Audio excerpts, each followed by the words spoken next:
NBC10. Serving Pennsylvania, New Jersey, and Delaware. Now live. This is News 10 Today.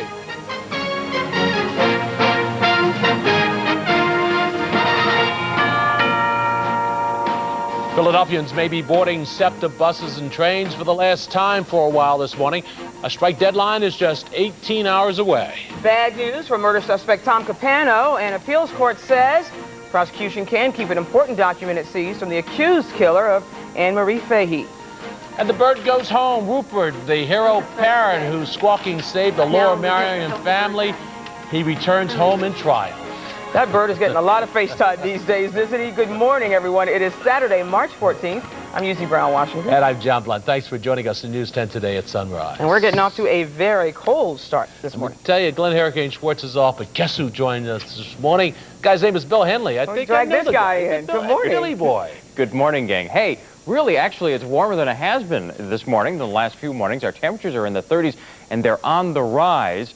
And it looks like, well, we have a chance of some shower activity, but it doesn't look like anything too exciting. 37 degrees right now. 47 will be our afternoon high. We'll see mostly cloudy skies, possibly a few brief showers this morning. Could be some snow north and west of the city. Could be some sprinkles in Philadelphia.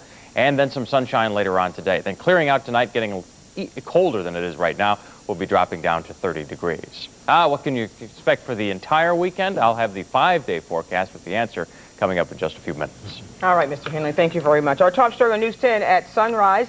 SEPTA's contract with the Transport Workers Union Local 234 expires at midnight tonight. And a strike by the 5,300-member union would affect service in the city's transit division.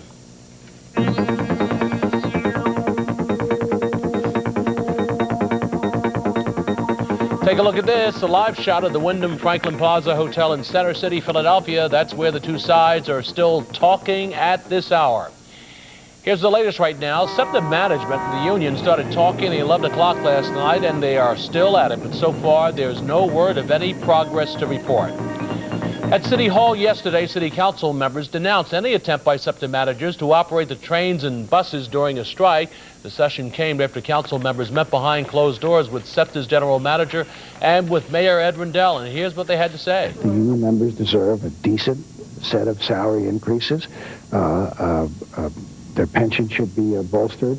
Those are bread and butter issues. And in return, the union has to change some of the antiquated work rules and benefits that they have that nobody else, including city workers, have.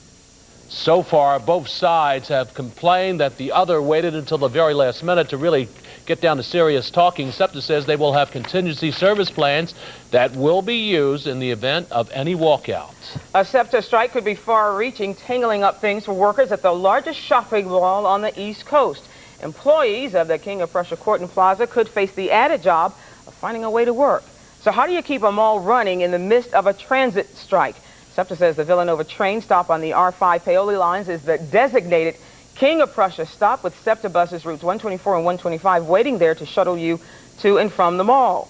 Plus, there is the King of Prussia plan. That calls for more workers to use a special Center City shuttle the mall has hired, and carpooling is being encouraged for the mall store employees. And more on the SEPTA story now. News 10 has learned of several incidents of vandalism at SEPTA bus depots. News 10 at the Callow Hill Terminal in West Philadelphia and the Frankfurt Bus Depot along Pratt Street last night.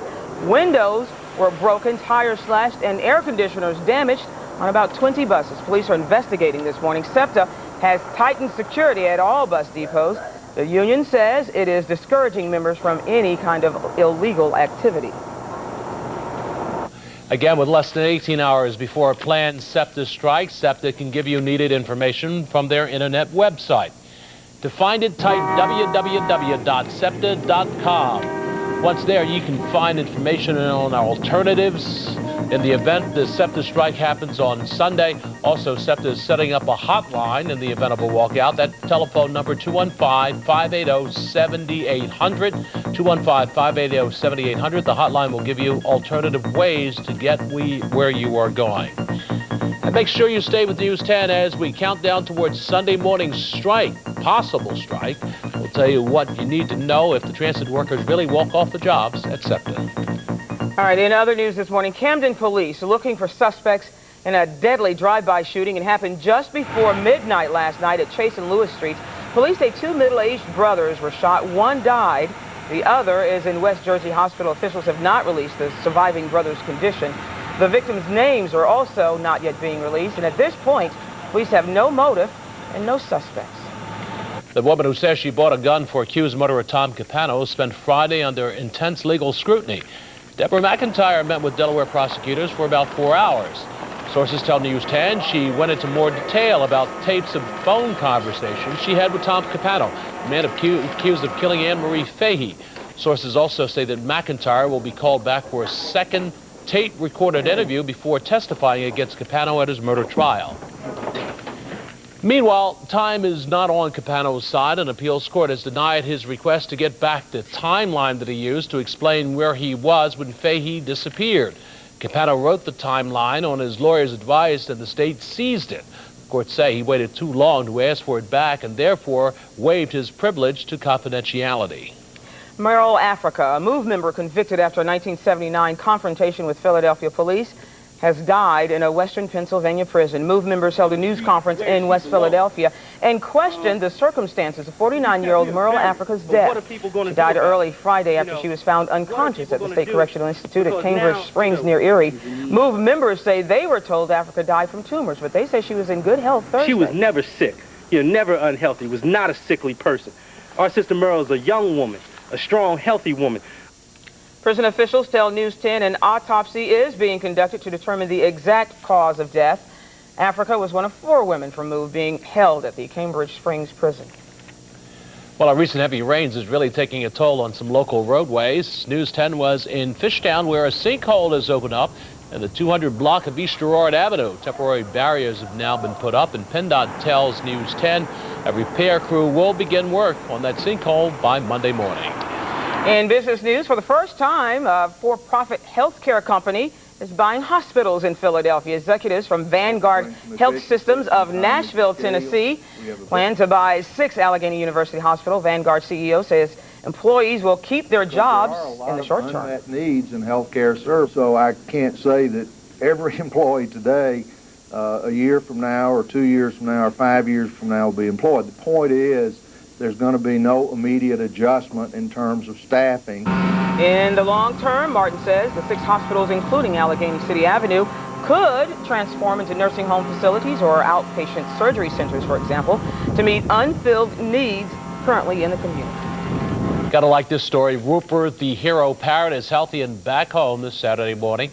News 10 was in Lower Marion as Lynn Norley got a braid bird used to some new surroundings. Rupert's squawking alerted Norley to a fire that destroyed her home last month. The parrot suffered lung damage from the blaze and nearly died, but now Rupert and her owner will now star in a fire prevention and safety campaign in this area. One lucky bird. And speaking of luck, maybe you will be the next multimillionaire. Pennsylvania's jackpot stands at $40 million. Chance to make it big is luring thousands to lottery lines in Pennsylvania. News 10 in Ballackinwood, where players took their chances on today's Keystone Lottery drawing. Ticket sales shot up 90% this week for the biggest drawing in North America, by the way. The odds of winning, John, more than 36 million to 1. I'd take those odds, though. I'll be out sick tomorrow. Counting my money. Or if you lose. Much more still ahead this Saturday morning on News 10. No luck for some spring flowers who certainly dared to bloom earlier this week. Important advice for gardeners from Herb Clark on how to protect your tender vegetation from the wintry blasts. Plus, a local mother and chef finds a way to spend more time with her family without having to leave work. We'll have that story ahead on the menu. And Delaware's fighting blue hens, well, they get the wind knocked out of them. We'll have details next with sports with Bicycle Hammer. But first, the sun comes up at 6:15 this morning in about another 5 minutes, and it sets tonight at 6:07. You're watching News 10 today at sunrise. We'll be right back. You're watching News 10 today.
Top of the morning, everyone. Half past the hour. It is Saturday morning, the 14th day of March, 1998. Thank you for joining us here on Weather Center AM. I'm Bruce Edwards. This is Cheryl Lemke. We survived, and hopefully you did too. March 13th unscathed, the Friday the 13th. Now it's the 14th. I was just looking at the New England sled dog races are scheduled for today up in New Rangeley, Maine, so that ought to be good. There'll be some snow heading that way. Jim Cantori's heading that way too, so be forewarned. Also today going on is the Bering Sea Ice Golf Classic in Nome, Alaska. They play 6 holes of golf on the frozen Bering Sea. That's determination. That's for the hardy souls. Yeah, well, golfers will do crazy things like that, and I'll tell you. But parts of the southeast, the golfers are going to be able to get out today and have a reasonably good day of it, and haven't been able to say that much over the last week. And you being one of them. Yeah, we'll be out there. The old Canterbury crew, the men's association, going to have a tournament today after they got rained out last week because I didn't sign up. That's why they got rained out. I signed up this week. We're playing.